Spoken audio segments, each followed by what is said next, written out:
So those of you who do know Jack Laws know that he comes at this from a science point of view. His training is as a biologist, as a scientific illustrator. He's a terrific writer. He's published wonderful books, which he's illustrated, every single illustration. His field guide to the Sierra Nevada has pictures which he has drawn of every single flower, snake, spider, tree, flower, everything. And he's a wonderful illustrator, but because he comes at this from a science point of view, I'm trying to plug in the bits which I think he's missing about the art point of view. So hopefully we'll have a complete Nature Journal Club picture from here on.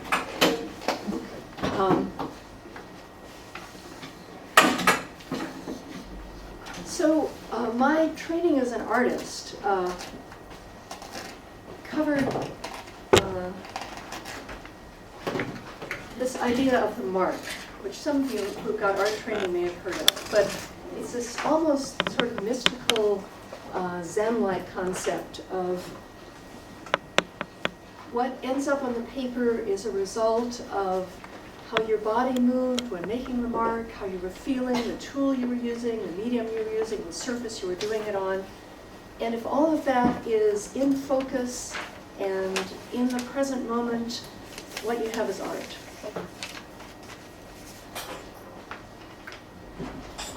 So just to repeat, you get different kinds of marks depending on all of these factors.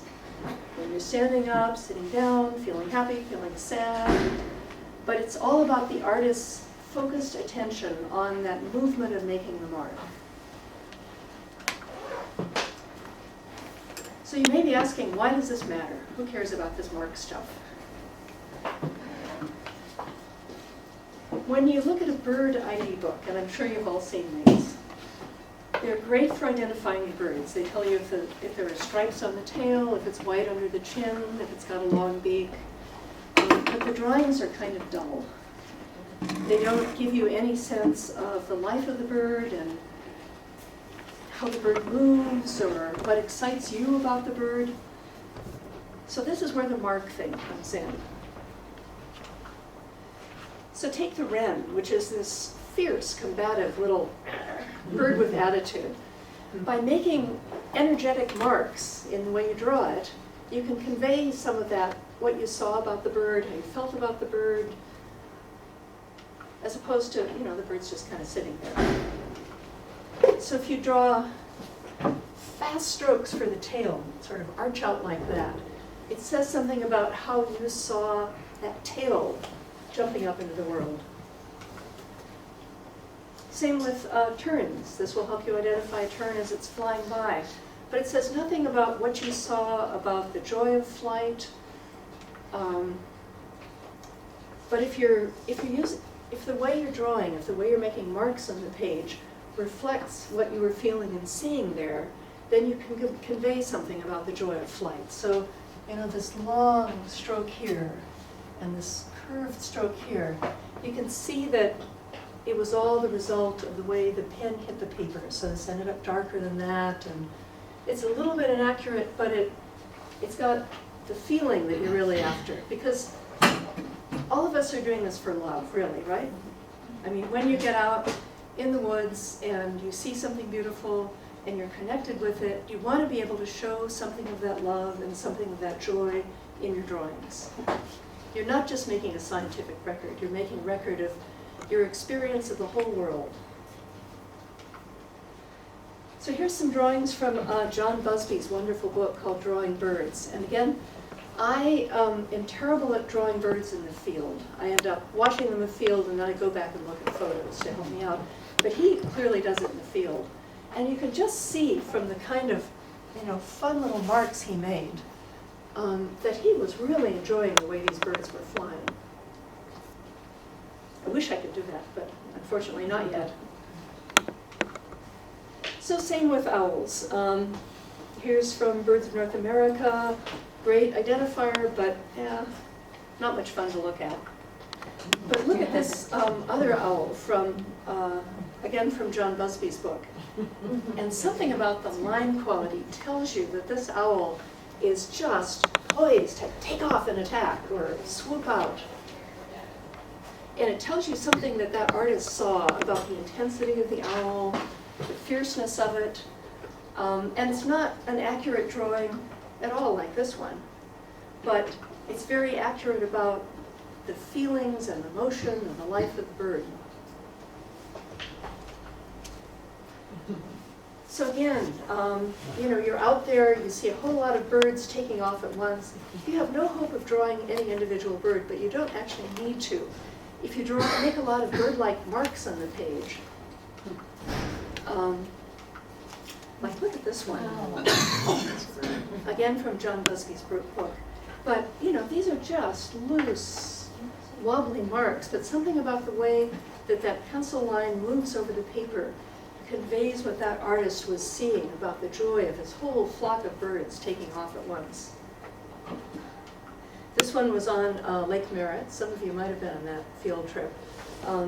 Somebody tossed some bread into the lake, and all of these waterfowl were going after it. And they didn't have to be accurate drawings of the waterfowl, because what I was trying to show was how they were all, you know, bustling around like crazy going after that bread. So this all sounds quite hard. How on earth do you make this big leap? But there are lots of different ways of approaching it, and some of what we're going to be doing in this class is doing some exercises that kind of ramp up to this slowly. Another way you can go after it is start with what a lot of you are doing with very careful studies. Kathy will probably recognize this one and Jane from last week. But you know, it's slow. I wanted to get the proportions of the leaves to the berries just right. I wanted to get that green-pink color in the berries just right. I was spending a lot of time sitting there staring at those berries and not feeling much of anything because I just wanted to learn about what I was seeing. This next sequence I'm going to show is from a series that I did where I was trying to get to the essence of the corn lily. So I started off with this kind of loose drawing, but I was paying a lot of attention to how the leaves wrapped around the stem and the sort of structure and angle. And then I went through a series of progressively abstracting it.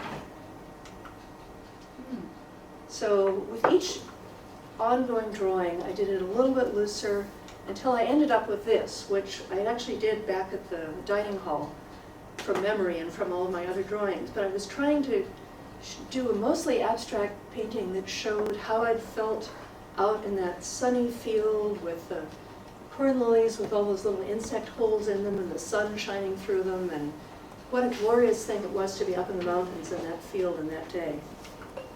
So all of these things are valid depictions of corn lilies, and they all show slightly different things that I saw. And it's fine to practice doing this kind of sequence where you do a close study and then a looser one and then a looser one, and see where it is that you hit the point that makes you happy about showing what you were seeing and feeling that day. So we're going to start out practicing. So we're going to start with swift, straight strokes of pine needles. So just get out your pencil and start making fast gestural strokes. Just on the smooth paper or just in our on smooth paper for now, yeah. So you're just going flick, flick, flick, flick, flick to try and rapidly get the pattern of those pine needles.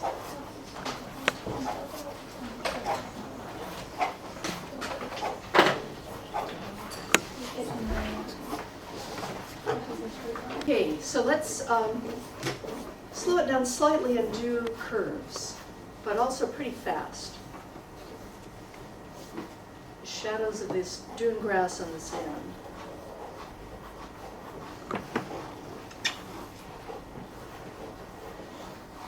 Just to move your hand in the air to try and draw it first to help you see what's actually happening there.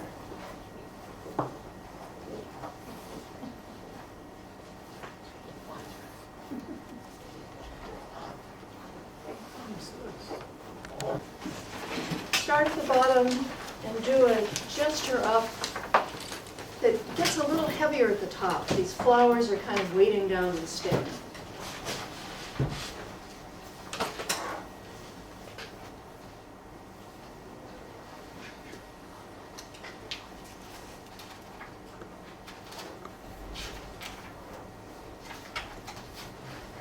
And if you want to feel that weight a little bit more, you could draw a blob up at the top of the stem, just to notice that these aren't shooting straight out into the universe like those pine needles were. They're weighted a bit.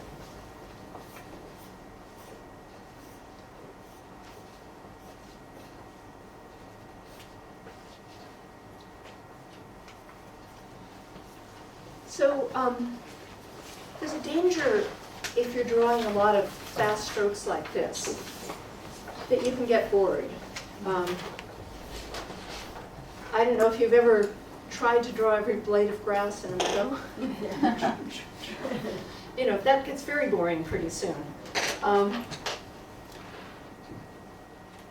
In this case, I kept drawing a lot of things because I was really interested in what would happen if I just kept catching the energy of those sagebrush branches shooting off together. And I kind of liked the texture that resulted. There's another one here where I kept drawing about 1 million different strokes like that. And if you get bored doing something like this, it is okay to stop. You are under no obligation to fill up the page. This is supposed to be fun, and life is short. And there are many more interesting things to do than filling up the whole page with blades of grass. So that's why often our teachers will advise you to just, do a swath of green and do a few little flicks at the front. And that will read as grass. But in this case, I was sitting out in the dune. There was sun, there was wind, I was really happy. I was really fascinated with the way the angle of the grass kept changing as the wind blew it around. So I was actually able to stay engaged and continue enjoying it. I ended up scraping out some grasses. But this is an example of that kind of thing with those swift, flicking kind of marks. The white was scraping was. Yeah, that's right. I had a little X-Acto knife on top of it, and the rest of it was pencil. And as you look at art for the next few months, any art, look at it and see if you could tell if the artist got bored. Like look at our own. Well, at our own and other people's, but to look at other people's, it's easier to tell. And you will find that you actually will be able to tell, because what makes art exciting at any point in any kind of art is that you can tell that the artist was thinking, and that each stroke mattered, and that the artist cared about each stroke. And it's surprising how, even in art museums, I have seen stuff where I thought, that artist started out enjoying those zebra stripes, and then she got really tired of them, and was just going like that to fill in the zebra. And, who cares? Just leave it blank if you're not interested anymore. So this was another one where there were a lot of little strokes like that, but I was still interested. I was so, it's just a photo, but I was so entranced with the angle of the egret's neck and the way it was just fluffing out those feathers in the air that I just wanted to keep doing those feathery strokes. So again, that's the same kind of fast curved stroke you've just been doing. Fast straight strokes are also great for bird tails. And if you make the strokes with a lot of energy, they will show something of the energy of the bird's tail, like the way that tailor bird's tail just shoots up in the air. And you can show that with the kind of marks that you make. Here's another one where this long pointed tail, the weight of it and the strength of it shows something about how that bird was balancing on that branch. The BNA bird drawings all show the birds as static, like Egyptian murals. And when you're out in the field, you'll notice that birds are moving all the time if they're on branches that are swaying in the wind, that there's always this thing where they're putting their tails back and they're leaning forward, and it's this continual movement, and you can show that by the movement in your strokes. So here's another one that has a fun tail and a lot of, nice sort of fast lines. So here's some birds to practice on. I don't want you to try and do a bird portrait. I just want you to do a sort of blobby circle and then do the exciting bits. So do the fast dashes for the tail, for the way that beak goes and that wren. See if you can get some of the energy of that wren's call, the kind of strokes that you're making. You don't have to do all the birds, pick the one you like the most.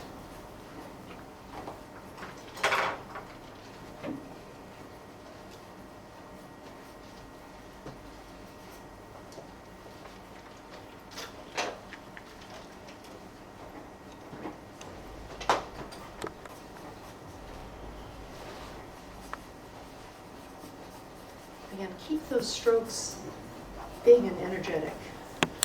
Don't make lots of little small lines. Go wham, wham.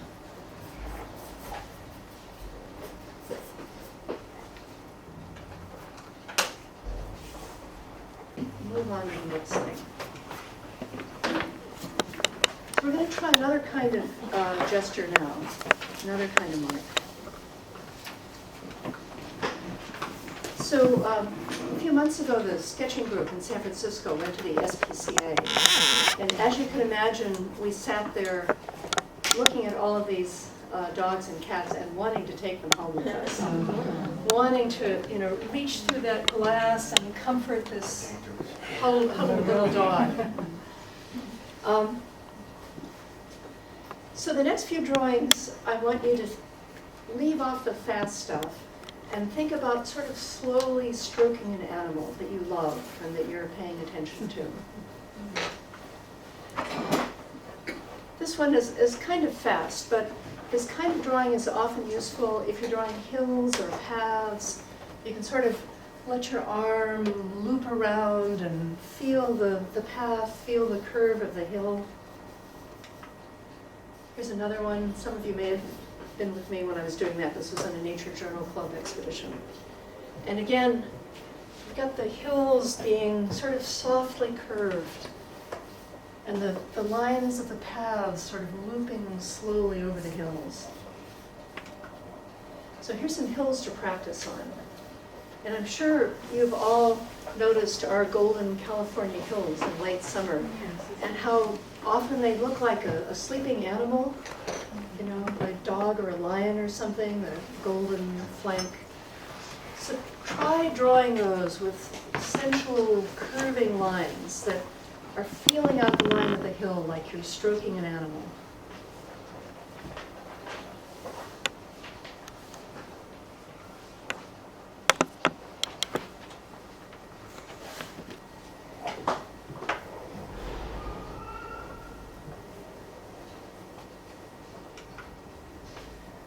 So this one is a little hard to see, but see if you can trace the line of that path. Beautiful curve. Yeah, we can shut the lights down this end of the room. I don't know if we can. Ooh, much better. Thank you.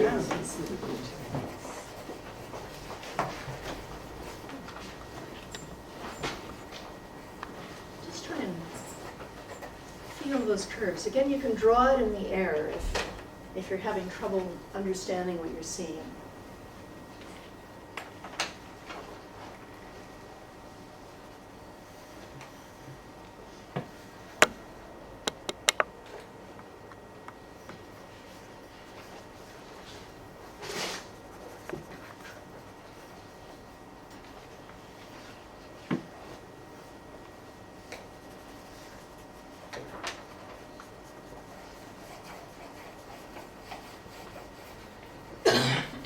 Okay, let's move on. Here's some more nice sensuous curves that you can just feel with your pencil. Corn lilies.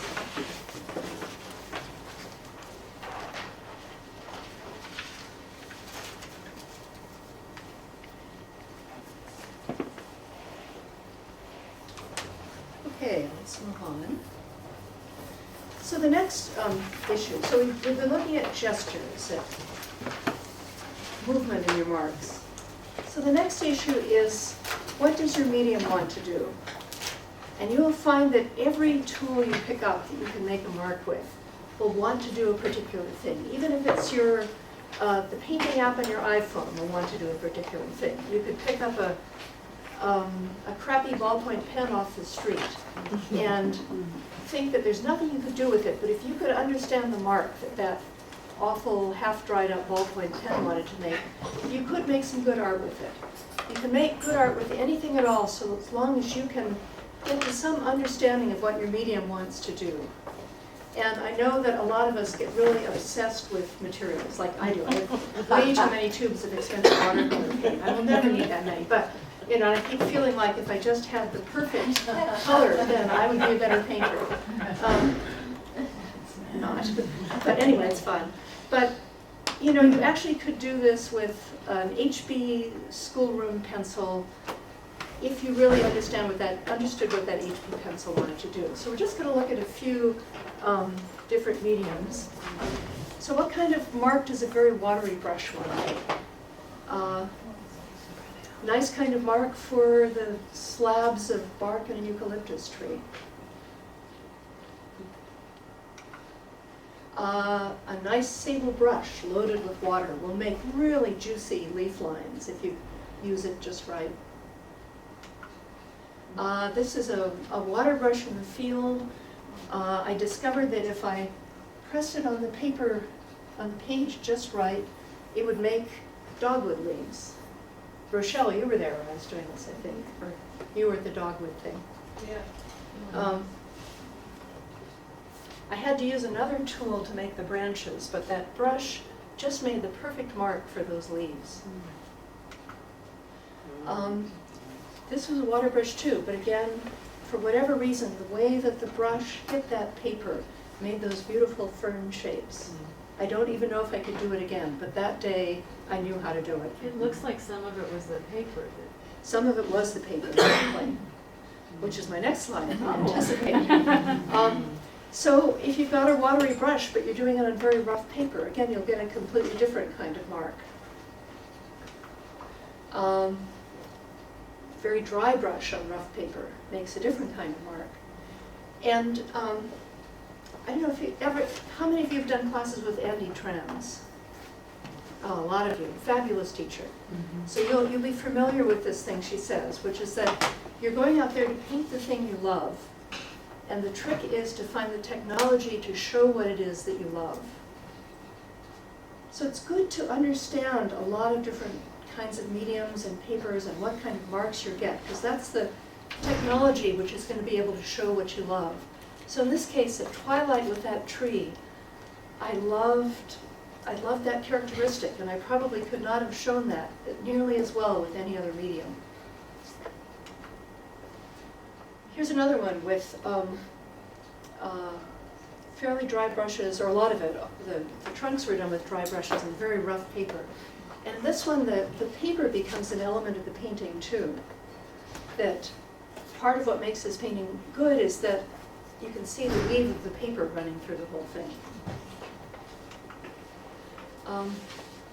Or this one, another one with dry brush on rough paper.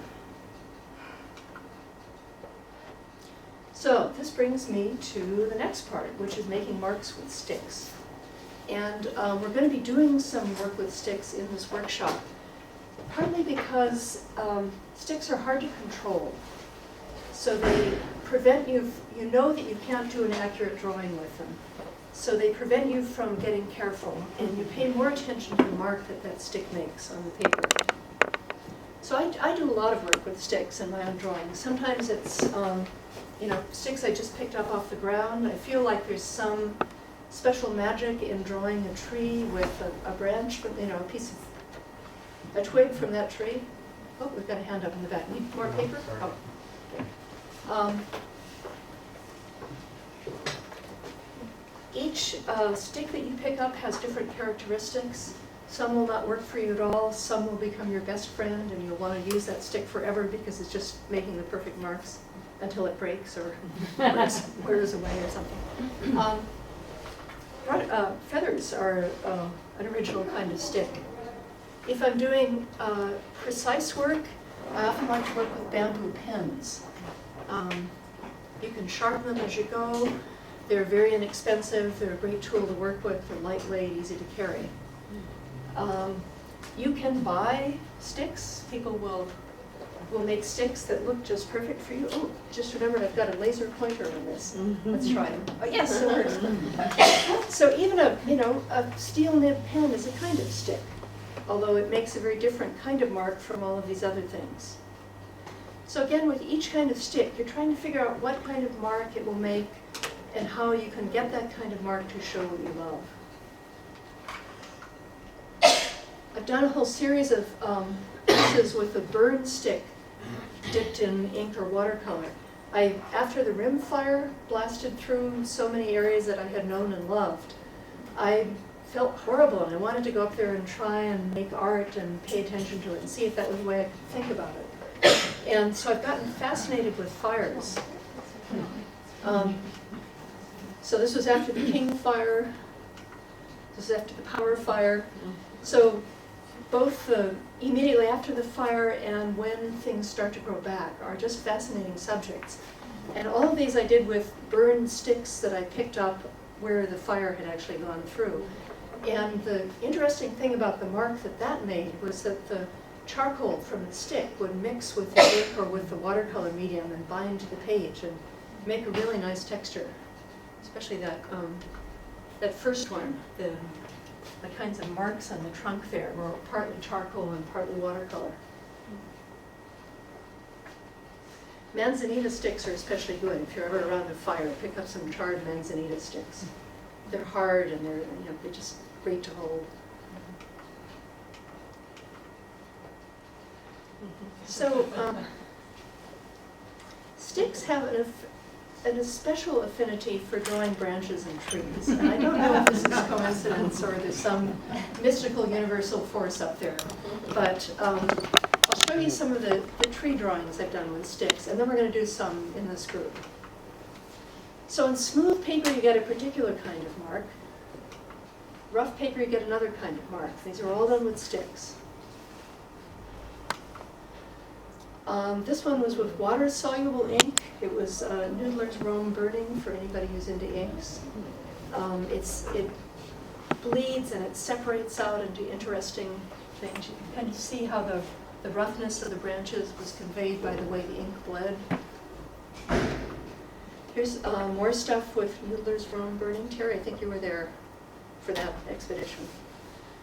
And again, you can see that just what the medium wants to do is it bleeds out this lovely yellow stuff, making really nice marks. Did you do the panes, like did you tape it? No. I taped them. Did you tape it? It was one of And Andy, it was all one piece? Andy Trams's classes, and she's very into grids, Mm-hmm. and so I put masking tape down over the grid, and then after I pulled it up, I kept working on it, so it ended up not being. But it was one tree, you didn't do each one? It was all as one a tree, separate- yeah. Kept drawing on it. Nice.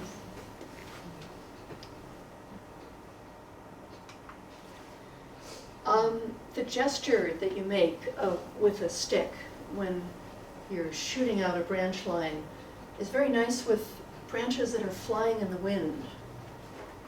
And you can see for the tree, the leaves up there, that I actually put the stick kind of on its side and was able to print these nice looking leaves. And again, it was just the kind of mark that that stick wanted to make. This one was more dabbling than fast marks, but was sort of hitting the page with the stick in all the different ways I could think of. And you can use this to be very tightly descriptive once you understand your stick. You and your stick have gotten to know each other very well. But you can also do very loose gestural stuff. This one was done with a pretty good ink, which happened to work very nicely over that watercolor background, which I'd already put down. And I wasn't trying to do careful tree portraits. I was just trying to get the kinds of lines that I saw out there in those trees. So let's do some of this. We'll need a few helpers to pass out the supplies. It's mixed with water. If you spill it on your clothes, you should have no trouble washing it out. So it's not as great as the high-end Sennelier inks that you could get elegant lines with, but it'll do for this tutorial.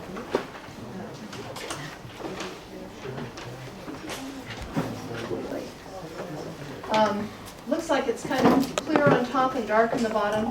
If you want a uniform paint to work with, just shake it, and it'll go all black.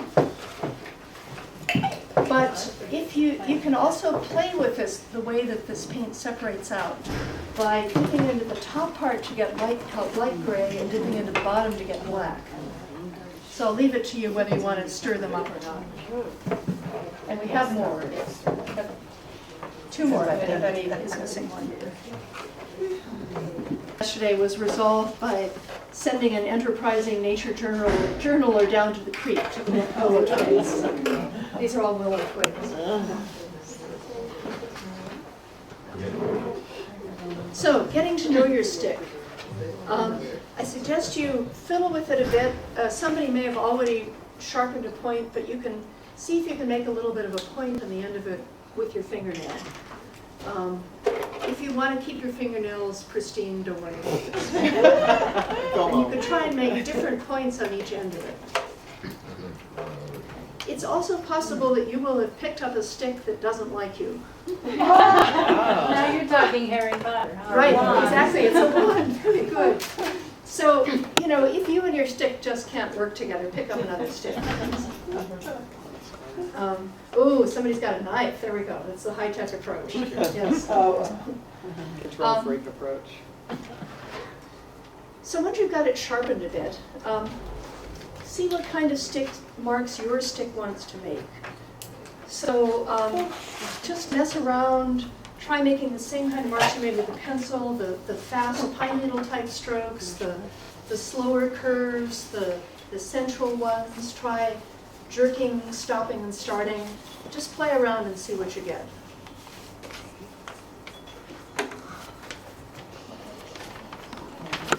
With your stick. So let's try working with a simple image. So this one has some nice straight curved lines, some interesting leaf shapes, but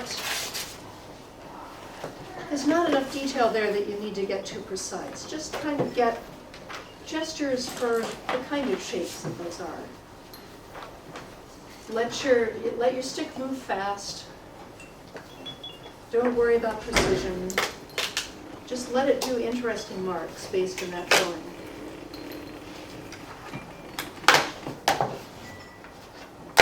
Excellent. I like my stick. Oh, good. We're getting along quite well.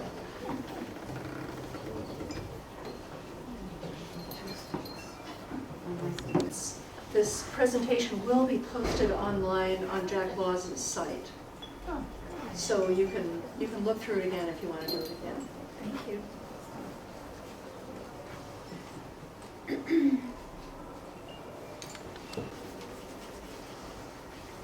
So this one, I don't know what tree this was when it was alive. Maybe one of the naturalists here will have a better idea. But look at that beautiful, straight, fast uprights. And then these lovely swooping curves and downward leaves. And then these nice sort of short, spiky.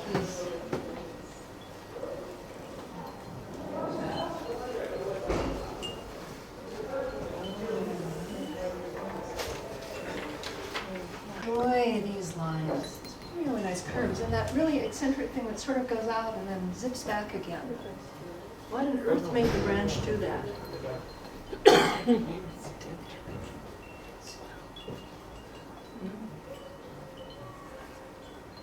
And there's this little, interesting loopy things up the top, and the way those ones sort of curve up at the end.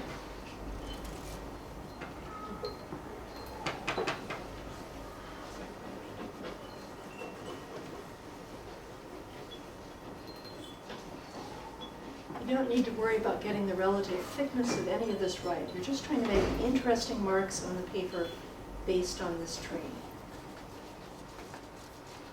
Try another one.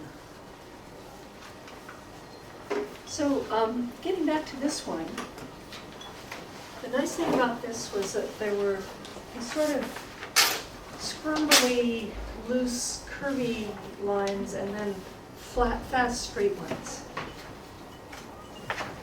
So try and do that same sort of thing of honoring these, loose, rough, meandering branches that kind of go all over the place, and then the crisp, fast, straight pine needle lines.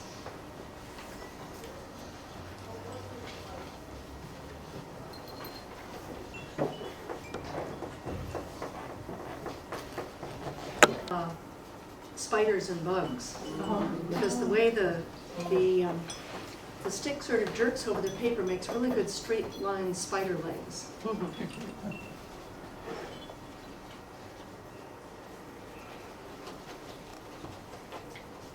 Okay, let's try another one. So we're upping the challenge level here. I would recommend doing this one on a piece of rough paper if you've got some. I can pass out more if you don't. The nice thing about the rough paper is that the way the ink will spread on it will sort of mirror the rough edges of the oak. And the other nice, need more rough paper, okay. Working on rough paper with a stick is that there's resistance in the way the stick moves over the paper, which works out really well for drawing these oak branches, which start and stop and change direction a lot. So you can sort of press down hard and drag it and let it jerk to a stop and then jerk, jerk, jerk, jerk, jerk, jerk, jerk, and it makes really nice angles. And again, it's that thing about the mark being a product of the way you move and the surface and the medium and the tool that you're holding. You can use that to make interesting oak branch marks.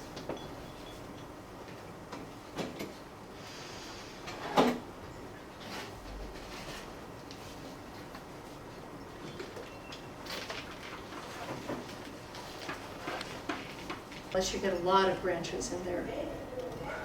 Just concentrate on those fascinating marks, jerk, jerk, jerk, jerk, jerk, jerk. And don't be afraid to press down on the paper. It's a little harder for those of you in the back who are working in your labs.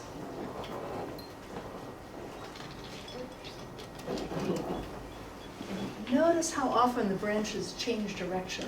They're really wiggly, and it's kind of an angle change each time. It's not a smooth curve.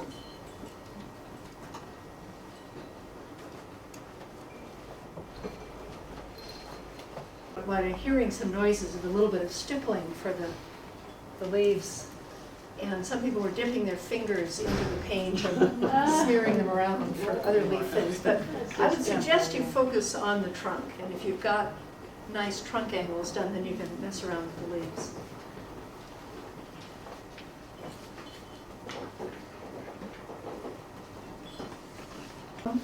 Let's up the game here, up the challenge, another level.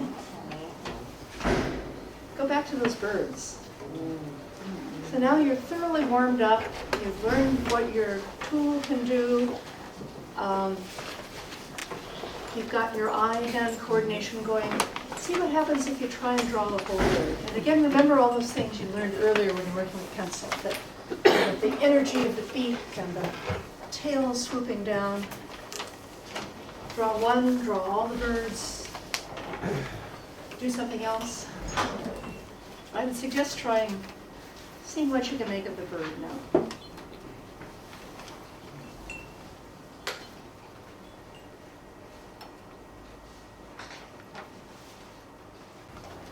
So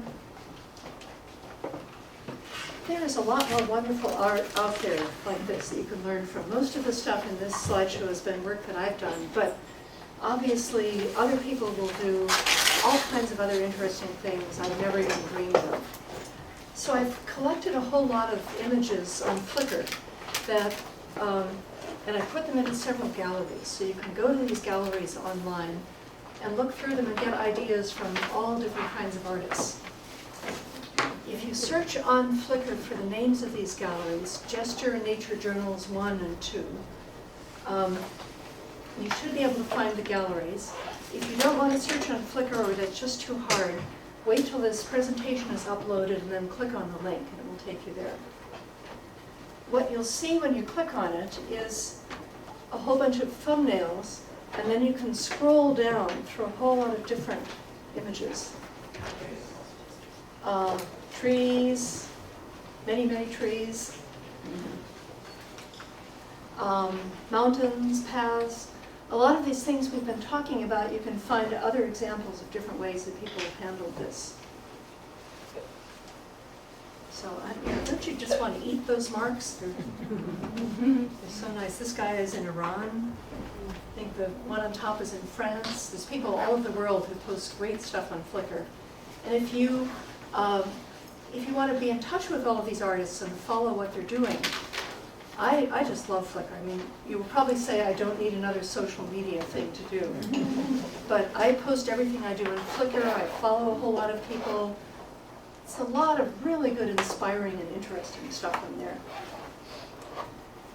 So speaking of being inspired by what other people do, what I'd like to do is take a quick look at some of the things you all have done today, because I've seen some lovely work out there. So what I want you to do is to pick the one thing you did today which gave you the most pleasure to do. It doesn't need to be beautiful, it doesn't need to be finished. What was the thing you most enjoyed doing? And if there was nothing that you enjoyed, pick the thing which was the most interesting.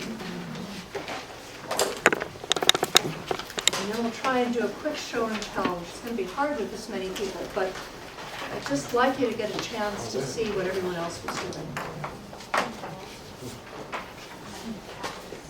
Good idea. To be on my mailing list for future classes, send me an email at lauriewigham@gmail.com. Weekend, I run a meetup group that goes sketching in the city every weekend. Different place every weekend. Some natural, some urban, some people, some things. A bunch of you are in the group. And those groups are just $2.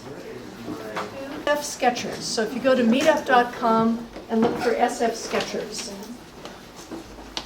Your Journal Club does a field trip to some fabulous place on the last Sunday of every month. And this Sunday, they're going to the Oakland Zoo. No, it's the 26th. Oh, is it 26th? The 26th. Oh, okay, I'm sorry. It's Sunday the 26th Sunday at the the Oakland 26th. Zoo. Okay. Diane and Tom are the liaisons. The liaisons to the zoo. Okay. And Kristen User, who is here. What I'd like to do is to do a go-around and have everyone say just one thing about what gave you pleasure in doing this particular drawing. It doesn't have to be great, just one thing that caught your interest,